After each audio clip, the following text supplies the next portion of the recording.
Hi, welcome to Apps for USB Devices, a presentation on a new USB API. My name is Philip Reese. I'm the developer who designed and implemented the API with the help of many of my coworkers. So today we're going to talk about, in sequence, how to add USB to a Windows Store app, what code looks like for finding a USB device, what code looks like for communicating with a USB device, and several additional features. The Windows.Devices.USB API connects apps to custom USB devices in Windows 8.1 Preview. The goals of this talk that I hope you come away with is an understanding of what the new API is, learn how to use it, and to be able to anticipate some of the pitfalls with the API. This API is part of a larger set of new protocol APIs in Windows 8.1. There's also Bluetooth, HID, and Wi-Fi Direct. And in these APIs, apps communicate using a private or published protocol for the device over an industry standard transport, in this case USB, on top of only Microsoft drivers. Hardware developers can publish their protocol to enable an ecosystem of apps developed for their device.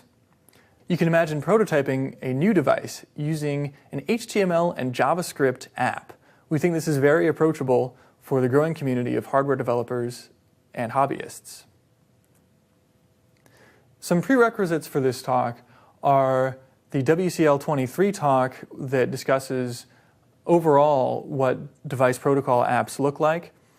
And as well, you should have some knowledge of the USB device framework. Specifically, how do USB endpoints work and where are they defined?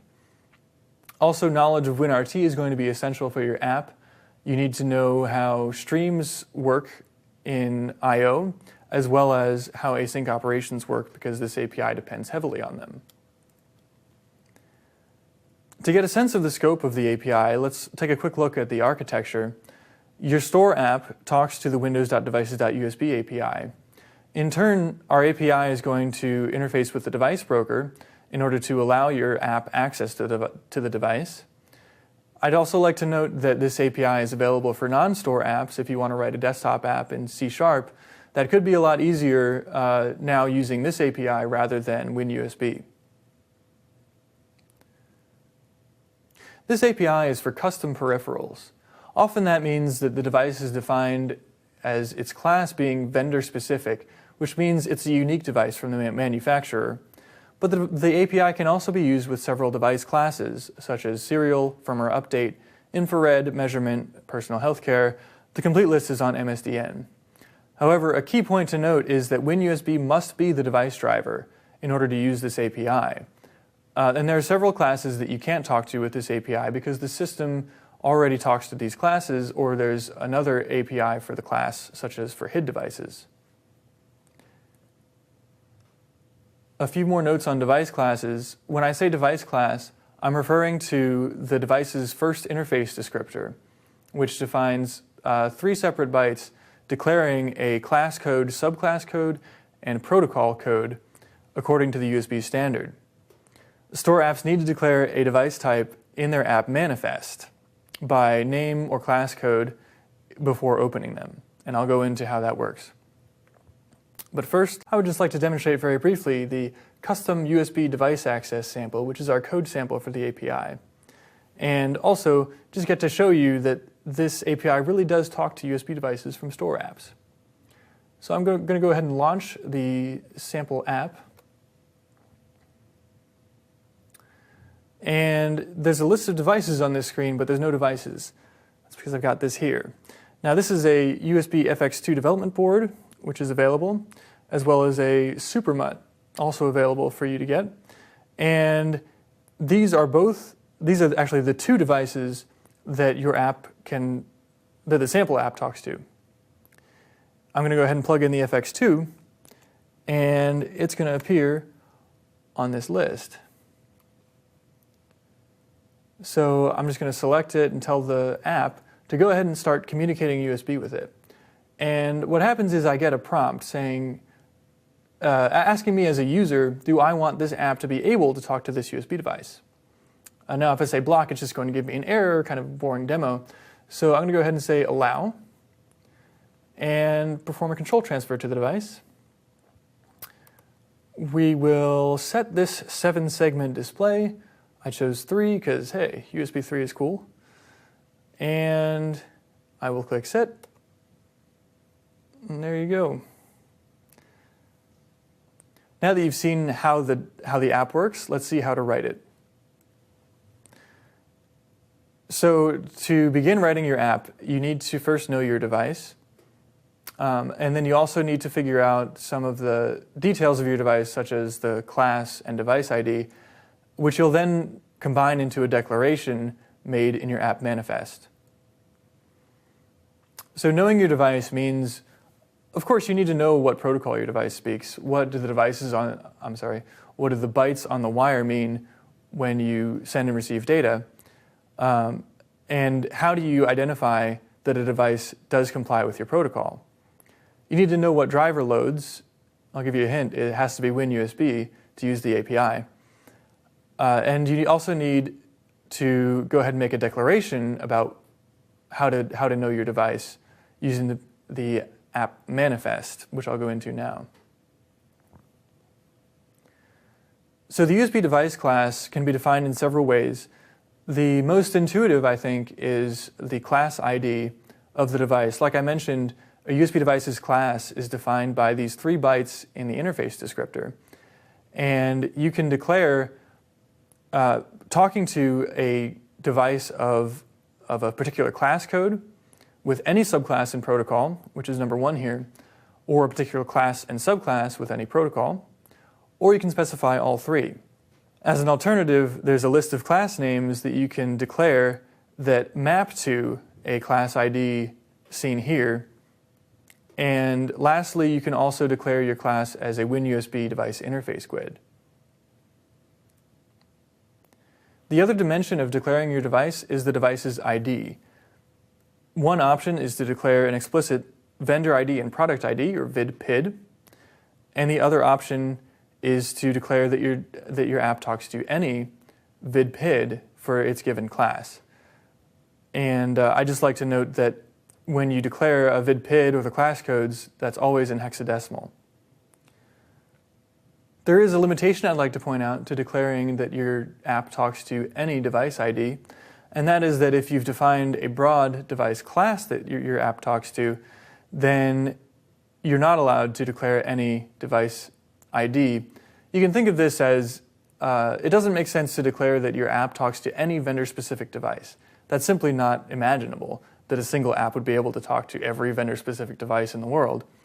So in cases like that, you need to declare each device ID that your app talks to.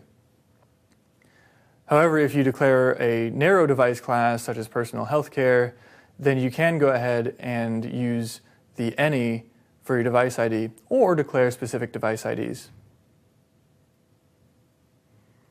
So in the simplest case, how do we go from I have a device to making the declaration? In this screenshot of Device Manager, I've pulled up the properties that tell you some of the options for device ID and class ID. On the left is hardware IDs, which tells you VID and PID, device ID. These are already in hexadecimal, so you don't need to convert them. On the right is compatible IDs, and it tells you the class, subclass, and protocol from the first USB interface descriptor. To declare these for your app, open your app in Visual Studio and find the package.appxmanifest file. Right-click it and select Open With. We need to edit it with the XML text editor in raw form. The XML looks like this. At the top, if there's not already a namespace declaration for 2013, please add it. And later on, in a capabilities node, you need to declare a USB capability node. And under the USB capability node, you declare the combinations of device ID and class ID. So in this example, I've taken the SuperMut device, which is the second device that the custom USB device access sample works with. And I've taken those codes we saw in the screenshot and declared the combination of device ID and class ID. If you want, you can declare more class IDs within a device ID or declare more device ID nodes as well. In addition to local Visual Studio checking, the store is going to validate your manifest at upload time, and when you attempt to open the device, there's some additional validation. And all of this is a really important step for getting the user's permission to use the device, as we saw in the demo, and two, for telling users up front in the store that this app is one that talks to USB devices. Let's jump into some code. How do we find out what USB devices are available that we might be able to talk to? So the first step is going to be to find devices connected to the system. Then we attempt to open the device, check for errors, and I'll also talk about closing the device before we talk about communicating with the device. To find the device, you have two options. On the left side is the findAllAsync function, which finds all devices connected to the system right now. On the right side, you can use a device watcher, which is what we saw in the demo. That allows you to find out, get notified when a device is connected to the system that you can talk to. These APIs don't just give you any device, because you can pass in a AQS query that says, I want a device of a particular vidPID that's a USB device that's connected to the system and that's running WinUSB. That's all done for you in the USBDevice.getDeviceSelector set of functions. In this case, I show the one for I want a particular vid and PID. So any result that you get from findAllAsync or the device watcher is a USB device of the kind you specified. So the object you get back is called a device information, which represents a connected device in the system. And you take the ID of the device information and pass it on to the fromIDAsync function of the USB device. And that, in turn, creates the USB device and opens it. So let's look at the code for that. There's two important things to note about opening the USB device. Before you call fromIDAsync, you need to make sure that you're running on the UI thread. This is true for the first time that your app opens a particular model of device. The reason is that the system needs to show a UI requesting whether the user wants to allow access from your app to this device model, as you saw. Now, once you've called fromIDAsync, you need to determine whether it succeeded. Some common failures are going to cause the result to be a null pointer. Let's look at why. One reason is that the user said block. I don't want this app to access my device. Hopefully that doesn't happen too often. But if so, you can show a message saying, hey, I thought you wanted to access this device, but then you said block, so what's up? Otherwise, you might get an error denied by system, which usually indicates a problem with your manifest declaration. And the third kind of error is typically caused by some other app having the device open already. Now, before we jump into communication, I really want to talk about closing the device. Because only one app can open the device at a time, it's important to close the device when you finish with it. But it's also important to close the device anytime your app suspends, and the API is going to enforce this. The reason is that when your app suspends, which can happen when the user swaps to another app, your app can't run any code, so it doesn't make sense for it to hold exclusive access to the device. Therefore, you should register for app suspend events and close the device, stop attempting I/O, and then you can silently reopen the device when your app resumes. I've put in the code for closing the device. It's different between C++, C#, and JavaScript. C++ projects closing as delete, C# as dispose, JavaScript as close. Let's jump into the fun stuff. This is USB communication. This is mainly about the different kinds of USB transfers you can do and all the knowledge you need in order to perform them. And I'll also talk about descriptors as a separate feature of the API. So the types of USB transfers are control, bulk, interrupt, and isochronous. Isochronous transfers are not supported in the API, but I'll talk about exactly how you do control, bulk, and interrupt transfers. You also need to note the direction of all of your transfers, because each of these transfer types is going to work a little bit differently based on whether it's an in to the system or out to the device transfer. Here's code for control out transfers. Now, this is going to take a little bit of time to explain. As you may know, every control transfer contains a mandatory setup packet and an optional data buffer, or data phase. In the middle here is the setup packet initialization in C#. You may be familiar that a setup packet contains 5 fields, a request type with 3 subfields, a request value, and a length which defines the length of the data phase, if any, 0 if none. There are 2 other values not mentioned here. They default to 0. That's the W index and W value in the setup packet. I'd also like to point out that W index may not end up being 0. We have a feature in the API where there's an extra recipient. Normally recipients are device, interface, endpoint, or other. However, for interface, which is the preferred kind of control transfer to perform to separate functionality of the device, it's somewhat cumbersome to have to write the setup packet with the correct W index value for the interface every time you want to do a control transfer. So we've added a 5th recipient called default interface. If you use this recipient, it will overwrite the W index low byte to the interface number of the first interface. Now let's jump back to the top of this code where we declare the buffer. And the reason this comes first is so that we can pull the buffer's length into the setup packet. The way we create the buffer is with a data writer, which I'll talk about, and it ends up being 1 byte to write that number 3 onto the OSR USB FX2 board. Finally, at the bottom, we go ahead and perform the control transfer. When this code runs, that actually causes the transfer to begin on the bus, and by saying await, any subsequent code runs after the control transfer completes on the bus.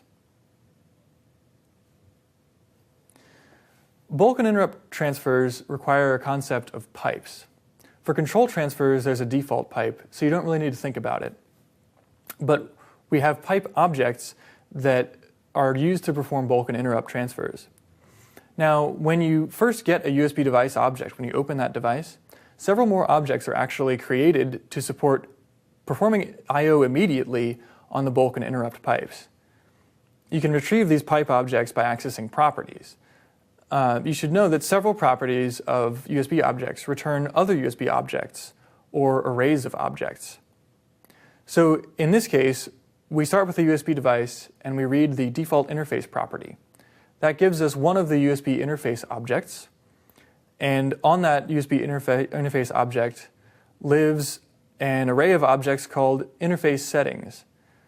Now, this interface settings array defines each of the USB interface settings that are defined within the interface. A USB interface contains 1 pipe for each endpoint of the currently selected interface setting. Now, in this case, in this diagram, there's only 1 interface setting. So there's a 1-to-1 mapping between pipes and endpoint descriptors. Pipes are what you use for I/O. Endpoint descriptors define what you might do with a pipe you don't have yet. And they also define some additional properties that you don't often need for the pipe. So the short story is that in most cases, you really don't need to worry about the stuff that's in gray here. You don't need to worry about additional interfaces because most devices only have 1 interface. And you don't need to worry about interface settings because most devices don't define alternate interface settings. So you can just use the default interface property, find the pipes directly from the arrays on the USB interface object, and from the pipes you can get directly to their descriptors if you want additional information about them. So having said that, let's actually do a bulk-in transfer. As I mentioned before, you can see here walking the device object tree from a USB device object through its default interface to a list of bulk-in pipes, we select the first bulk in pipe. Now that bulk in pipe has a property called input stream, and this is a well-defined Windows Streams object that allows you to do typical stream operations on a USB pipe. The stream operation we're going to do here is create a data reader encompassing the stream. And the way that we get data from this in pipe is going to be to call datareader.loadAsync. That's going to call a function on the stream, which calls into WinUSB and actually loads data from the device. So let's talk a little bit about data reader and data writer, because you might not be familiar with these concepts. It's a little bit different from the buffer manipulation you might be doing in C and C++ with other USB devices. These are objects that encapsulate either a stream or a buffer. And in the case of streams, they really encapsulate performing I/O on the stream and holding an internal buffer for that I/O. So for example, a data reader for buffer manipulation contains these deserialization functions, such as read uint32 and read string. If you were to call these in succession, the first call reads the first 4 bytes out of the internal buffer, and the second call picks up where the end of those 4 bytes was and reads a string. You can also set the endianness to little endian or big endian on each of these objects.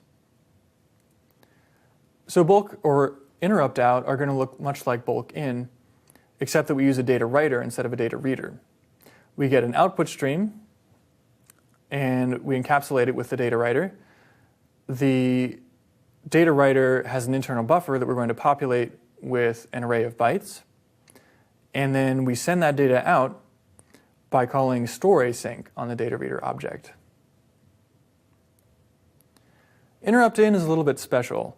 We have provided a convenience using WinRT construct for eventing so that you don't have to keep doing transfers for your interrupt in endpoints where you really just want to be notified every time something happens.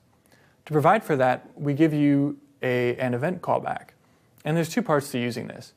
The first one is when you register for the event callback. And registering for it actually begins the interrupt in transfers under the covers.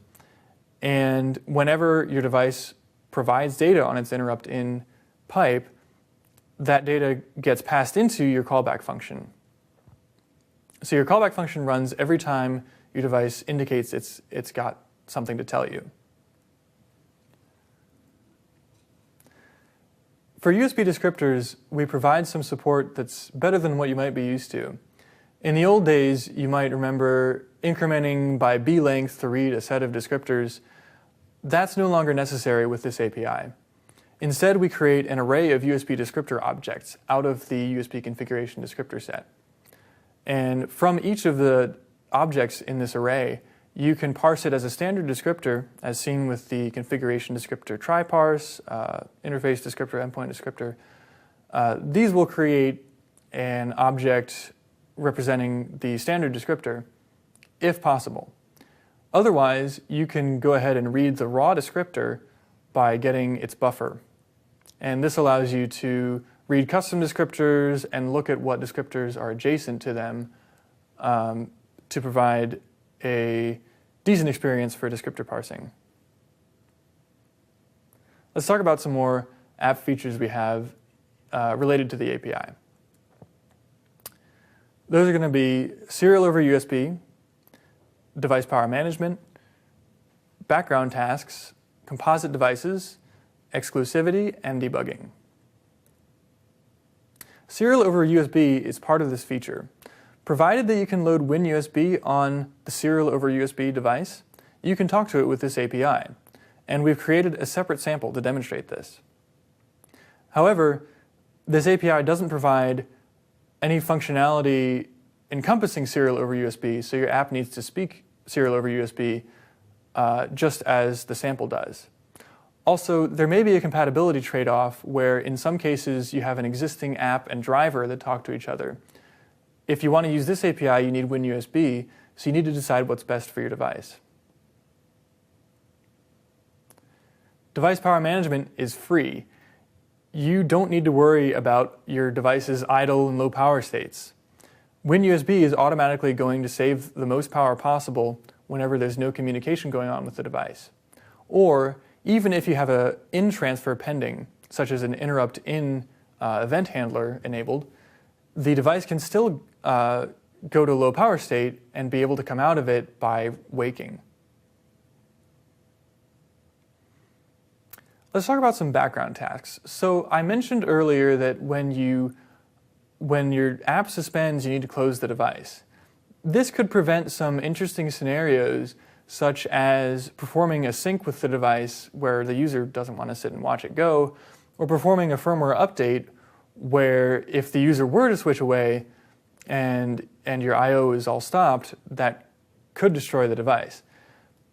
Now, we actually do provide for these scenarios using background tasks. These tasks can run whether your app is suspended or not, and they're kind of like a mini application that has its own handle to your device. So here are the steps to using background tasks. First, your app needs to declare that it uses background tasks in the app manifest, the same place where we declared that the app talks to a USB device. Whenever the app is ready to do a background task, it creates the background task object or trigger object and triggers them to run. I'd like to note that your background task won't be throttled like other system background tasks. There's no CPU time quota. However, there is a time limit on how long the task can run. Windows enforces launch and runtime policies, which I'll describe, for these two scenarios for sync and device update background tasks. And this keeps users in control and preserves battery life. Background tasks can report their progress back to the app in case it's running in the foreground and wants to show the user how far it is. So let's talk about the sync scenario specifically. When you do a sync scenario, you use a trigger called device use trigger. Use this background task for routine device sync operations. The policies around sync are as follows. To launch it, you need to already have consent for opening the device. The user must consent when you trigger this task to device sync, and that'll happen the first time your app tries it only. The app must be in the foreground when it triggers the task, of course, and the device must stay attached to the system. While the task is going on, you can only have one background task, and Windows will ensure that you need to have I/O active at least every 5 seconds. You have up to 10 minutes to run this task. Device servicing has a couple nuances that are different. Again, these are for critical device updates, such as firmware update, where it needs to succeed, it needs to go on. The policies are, similarly, it's got to have device consent already, and the user is going to be requested to provide consent for each device update. And the app must be in the foreground in order to trigger the task again. And your app, this is really important, your app has to be the privileged app for the device. In device metadata. Device metadata is what's provided by the manufacturer to declare several pieces of information about that device model. And one of those pieces of information is a single privileged app that gets to do special things with the device. This is one of those special things. So only one app in the world gets to update firmware for any particular device. While it's running, again, you only get one background task at a time. The device is allowed to restart, reconnect, all those kinds of things that you might expect in a firmware update, and the time limit is 30 minutes.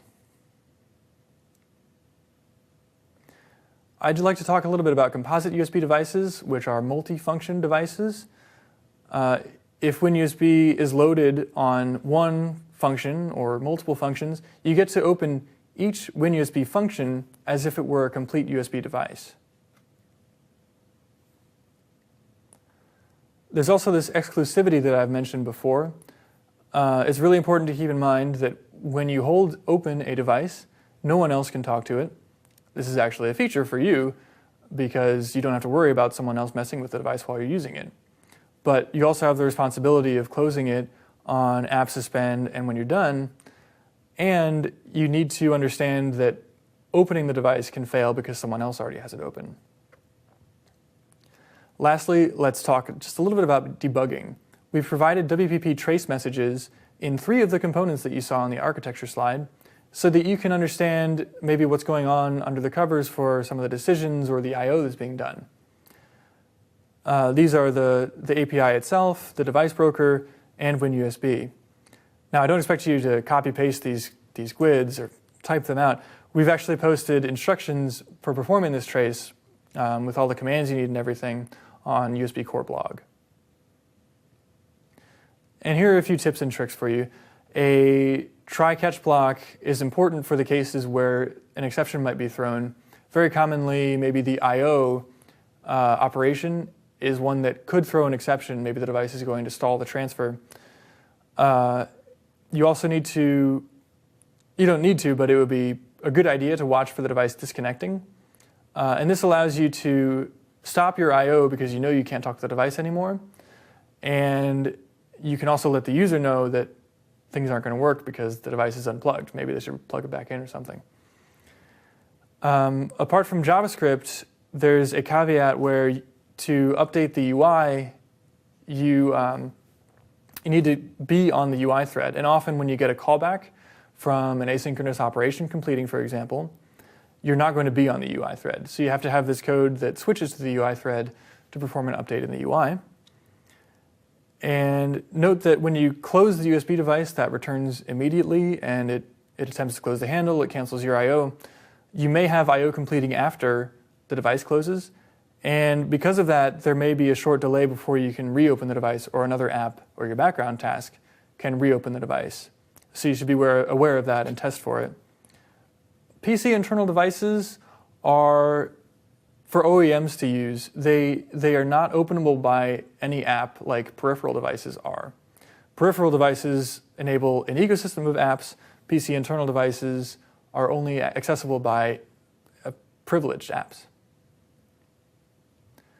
Here's some related sessions for you. Like I mentioned, 23 about all the device protocols.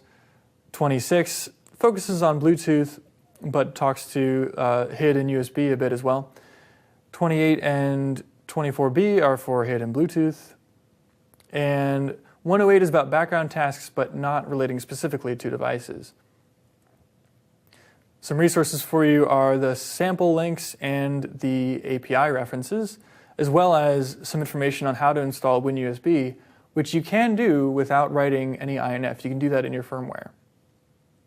Thanks for joining me in this talk. I hope you found it useful. I hope you get some use out of the API. And feel free to check out our blog, write comments, and email us.